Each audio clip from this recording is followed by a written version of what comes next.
So I keep hearing that it's becoming more and more popular for people to sleep with their pets in the bed, and I decided, hey, why not try it out? And yeah, unfortunately my goldfish died.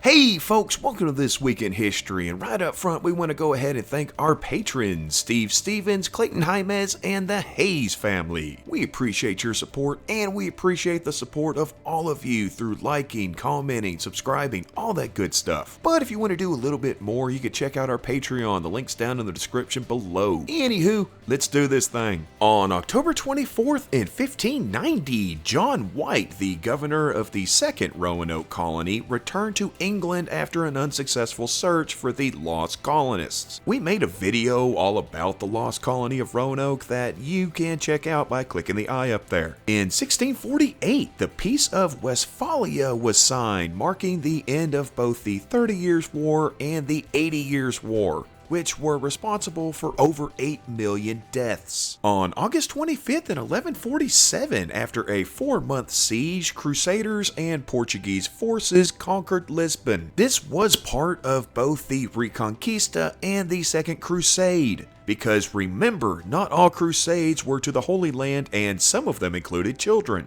In 1812, the American ship USS United States, or USS US, captured the British HMS Macedonian. It wasn't much of a battle, seeing as the Americans had 24-pound guns and the British only had 18-pound guns, meaning that the Americans had a lot more range and they fully used this to their advantage, causing around 100 British casualties while only having 12 of their own. The Macedonian was also the first British ship to be brought into an American port. On October 26th in 1689, the city of Skopje was mostly burned to the ground by Austrian forces to prevent the spread of cholera. Yeah, the commander that ordered the burning died shortly after of, you guessed it, cholera. In 1881, the 32nd gunfight at the OK Corral between the Earps with Doc Holliday and the Cochise County Cowboys took place in Tombstone, Arizona. Yeah, we did a video about that one too. On October 27th in 939,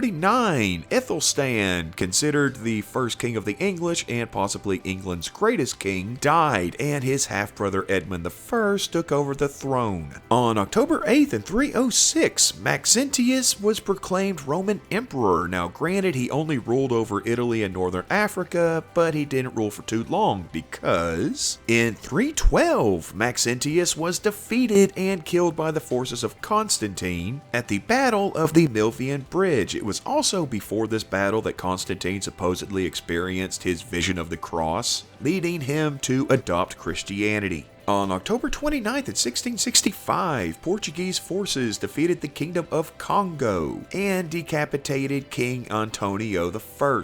This caused Congo to become a vassal state to Portugal and led to a half-century-long civil war. On October 30th in 1270, the 8th Crusade, sometimes referred to as the 7th Crusade because Crusader math is fun, ended with an agreement between Charles I of Anjou, who was replacing his dead brother Louis IX of France, and the Hafsid dynasty of Tunisia. In 1905, Tsar Nicholas II issued the October Manifesto, granting the Russian people basic civil liberties and the right to form a legislative body to keep his power in check. This was done in response to the Russian Revolution of 1905, and yeah, Nicholas did not want this. Instead, he was preferring a military dictatorship, but decided not to go that route when his one and only choice to make that dictatorship happen threatened to kill himself rather than do so. And it looks like that's just gonna about do it for this week, but we'll see you back here next week. Same squirrel time, same squirrel channel. Be happy, be healthy, and y'all come back now, you hear?